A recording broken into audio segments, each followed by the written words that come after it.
Kembali tim Jimat punya cerita dengan judul Dikuburkan oleh Makhluk Halus.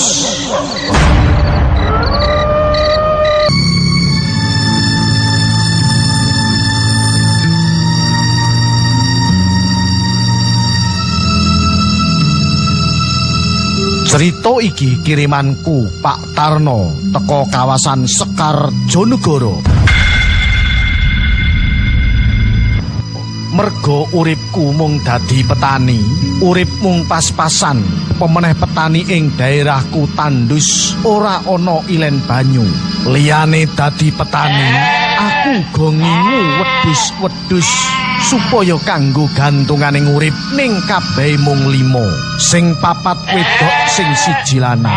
Yen to anak-anak wedhus wedok kuwi wis rada gedhe tak dol ning pasar kanggo tuku beras lan liya-liyane. Mula kabeh wedhus kuwi ora iso mundhak mung pancet kabeh 5. Sebab kanggo tuku beras lan sak pinunggalane aku mung ngandalno asil Tegal kayata singkong, minyak, jagung lan sak pinunggalane.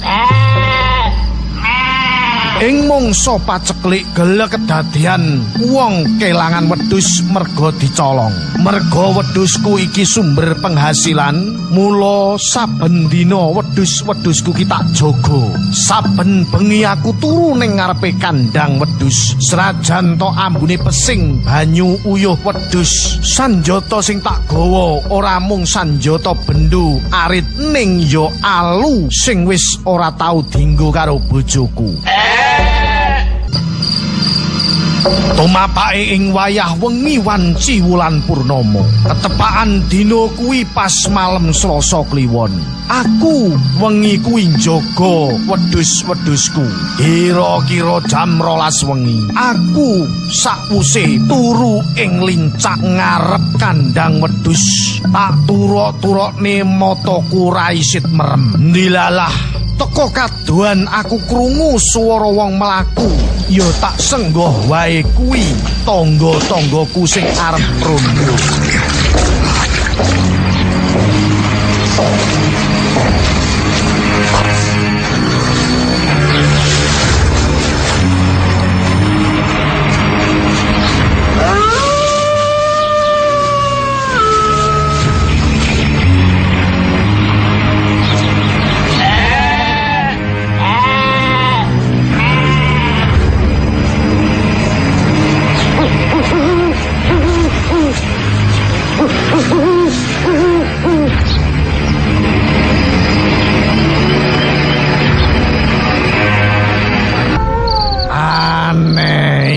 Jumlahe wong sing teko tambah akeh.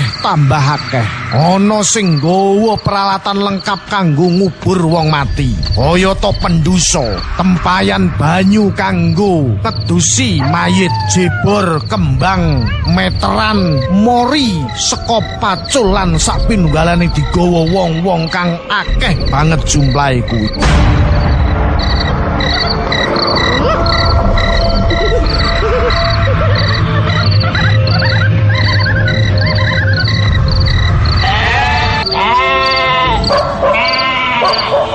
Swara kewan-kewan wengi keprungu ing kupingku ndadekne swara kuwi medhekake aku. Jitokku kandel, uluku merinding, tanganku otek, sikilku regelan, jantungku kaya pedhot-pedhoto. Mangerteni yen wong-wong sakmono kae kuwi tumpibake ngruduk aku.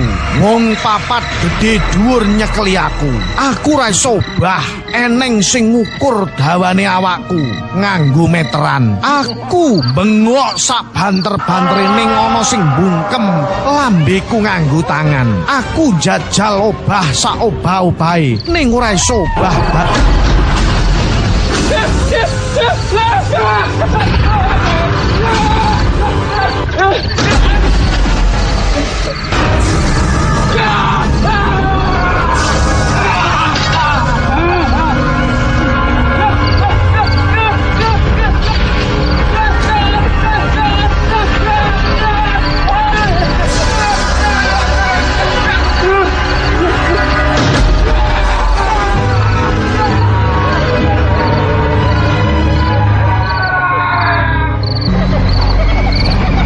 banjur klambi lan celanaku dicoploki kabeh. Aku didusi disiram nganggo banyu kembang. Aneh, teko ngendi kembang lan banyu sing disiramke aku? Jroning batinku aku iki durung mati. Aku iki durung mati kok didusi kaya wong mati. Urung sampe atiku mandeg nggonku ngomong. Wong-wong kabeh kuwi nyekel cek terus mbungkus aku kaya to mayit. Aku dibungkus nganggo mori ditali telu. Aku gelagapan ning ora iso apa-apa. Wong-wong sakmono kae iki nglebokke aku ing jero pendosa banjur diusung tumuju ing kuburan.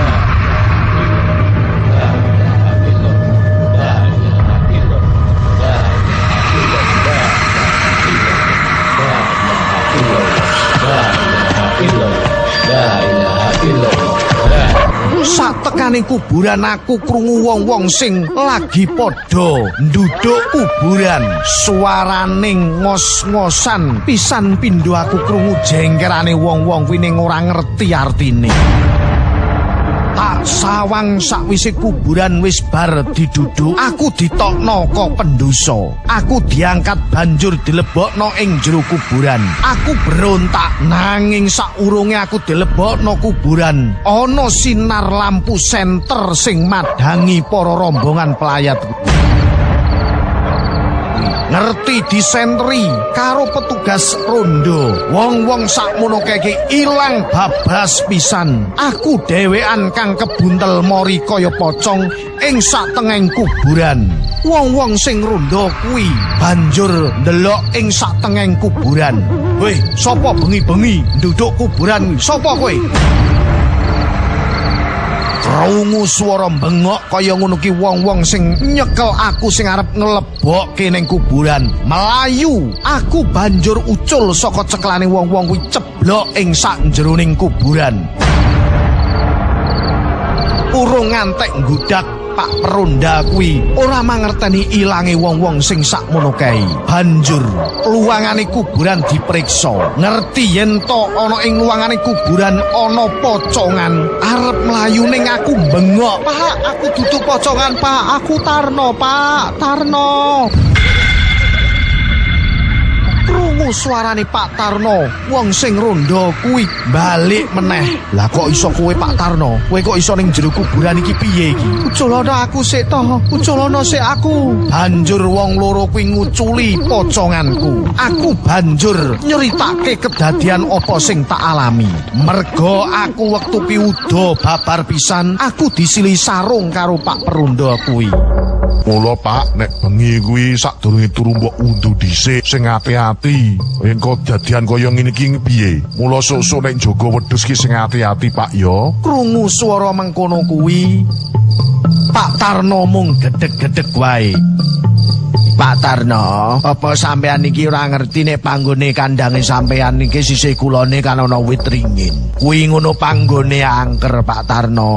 Akeh bongkusa bekasaan jin setan beprayangan iki padha manggon ning kono. Lah kok sampean ki gawe kandang ya kok nang kono. Mula iki tak tumbalane kandange sampean supaya wong-wong jin-jin kuwi mang sing nggodha sampean iki ora bali meneh, Pak. Sakwise kedadian kuwi, aku banjur mangerteni yen to awak dhewe iki kudu tansah ngakehke ngibadah ngersane Gusti Allah supaya ora bisa kegodha dening bangsa jin. Cukup semene cerita singkat saka aku Pak Tarno ing Sekar bersama tim Cimak.